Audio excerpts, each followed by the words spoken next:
Hello बच्चों, कैसे हो आप सब। केम ऑनलाइन क्लासेस में एक बार फिर से आप सभी का स्वागत है।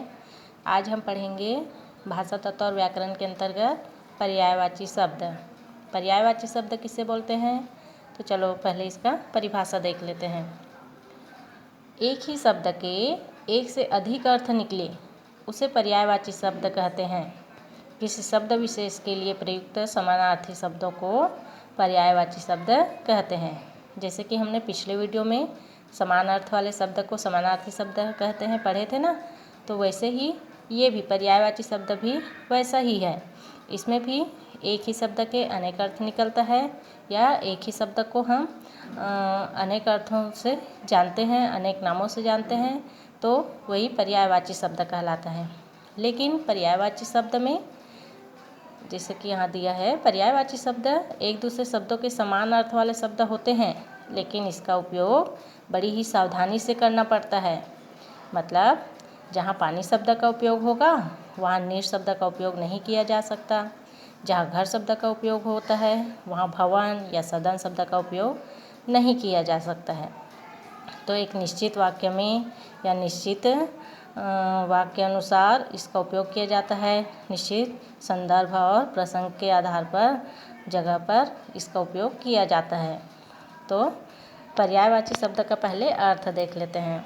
पर्याय का अर्थ है समान तथा वाची का अर्थ है बोले जाने वाले शब्द। अर्थात समान बोले जाने वाला शब्द को पर्यायवाची शब्द कहते हैं। ठीक है, जैसे कि अंग मतलब क्या होता है, हिस्सा, अंश, अवयव, भाग। चाहे अंग बोले, हिस्सा बोले, अंश बोले, अवयव या भाग बोले, सभी का अर्थ तो समान है। लेकिन जहाँ अंग का उपयोग किया जाएगा वहाँ पास हिस्सा का उपयोग नहीं होता है, कहीं अंश का उपयोग होगा तो कहीं पास अवयव का उपयोग होता है।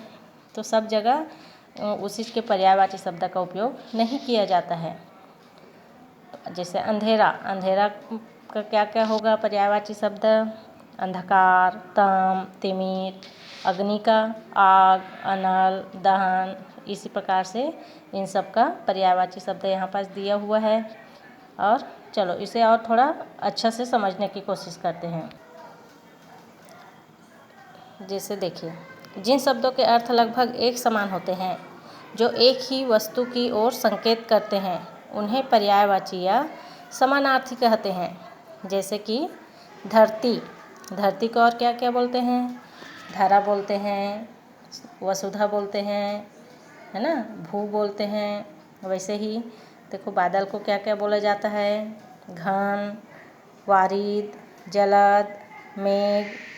उसी प्रकार से चंद्रमा को क्या क्या बोलते हैं, देखो चंद्र, राकेश, शशि, इंदु। सभी का अर्थ एक ही हो रहा है ना। जैसे नाव को नैया भी बोलते हैं, तरनी बोलते हैं, पौध बोलते हैं। तो अब हमें ये समझ नहीं आ रहा है कि समानार्थी शब्द, पर्यायवाची शब्द दोनों अलग अलग क्यों हैं। इसका वो अर्थ भी तो समानार्थी शब्द जैसे ही है, उसमें भी एक ही शब्द के बहुत सारा अर्थ होता है, उसे समानार्थी बोलते हैं। पर्यायवाची में भी तो वैसा ही हो रहा है। तो चलो इसे थोड़ा सा और विस्तार से समझते हैं। समाज में भाषा के अलग अलग रूप देखने में आते हैं। शब्दों का प्रयोग प्रसंग और स्थान देखकर किया जाता है। जैसे मैंने घर किराए पर लिया है के स्थान पर मैंने आलय या निकेतन किराए पर लिया है, इस तरह का शब्द का उपयोग नहीं किया जाता है ना। यह सुनने में भी अटपटा लगता है नहीं। मैंने यह आलय किराए पर लिया है, इस तरह से बोला जाता है क्या? नहीं बोला जाता है। इसी प्रकार यह सीट महिलाओं के लिए है। आप लोग बस में जब सफ़र करते होंगे तब देखते होंगे महिलाओं के लिए आरक्षित इस तरह से लिखा रहता है। अगर उसके स्थान पर यह सीट अबलाओं के लिए या रमणियों के लिए है, अच्छा नहीं लगेगा। इस तरह से लिखा जाएगा तो एकदम विचित्र लगेगा। अतः कहा जा सकता है कि पर्यायवाची शब्दों में अर्थ साम्य तो रहता है, अर्थ तो एक समान रहता है, परंतु हर शब्द को हर जगह इस्तेमाल नहीं किया जा सकता। पर्यायवाची शब्दों के अर्थ में समानता होते हुए भी प्रत्येक शब्द अपना अलग अर्थ लिए रहता है। जैसे कि कृष्ण, कृष्ण के पर्यायवाची बहुत सारे शब्द हैं। कृष्ण के तो बहुत से नाम हैं, तो उसका नाम देखते हैं। जैसे कृष्ण को और क्या क्या बोलते हैं? श्याम, नंदलाल, केशव, वंशीधर, गोपाल आदि। तो श्याम का अर्थ है, श्याम का अर्थ किससे है? काला रंग से है ना। नंद के लाल, नंदलाल, सुंदर बालों वाला, उसके लिए केशव का उपयोग करते हैं। गौ की रक्षा करने वाला गोपाल। तो संदर्भ और प्रसंग के अनुसार इसका प्रयोग किया जाता है। तो इस तरह से पर्यायवाची शब्द है वो समानार्थी शब्द ही है, लेकिन उसका जो उपयोग है वो हर जगह नहीं किया जाता। संदर्भ और प्रसंग के आधार पर अलग अलग जगह उनका उपयोग किया जाता है। ठीक है, यहाँ पास देखो, लगभग समान अर्थ वाले शब्द पर्यायवाची या समानार्थी शब्द कहे जाते हैं। नीचे अलग अलग वर्गों के अंतर्गत पर्यायवाची शब्द दिए गए हैं। छात्रों के स्तर को देखते हुए इन्हें करवाया जाना चाहिए। तो आप लोगों को ये सबको अच्छा से याद रखना चाहिए। जैसे कि बकरा, बकरा को और क्या क्या कहा जाता है? बकरा का पर्यायवाची शब्द क्या क्या है? देखो, अज, छाग, पाठा। वैसे कछुआ का कूर्म, कमाट, कच्छप। हम लोग कछुआ शब्द बस जानते हैं, है ना, लेकिन उनके और पर्यायवाची शब्द हैं, ये सब हमें जानना चाहिए।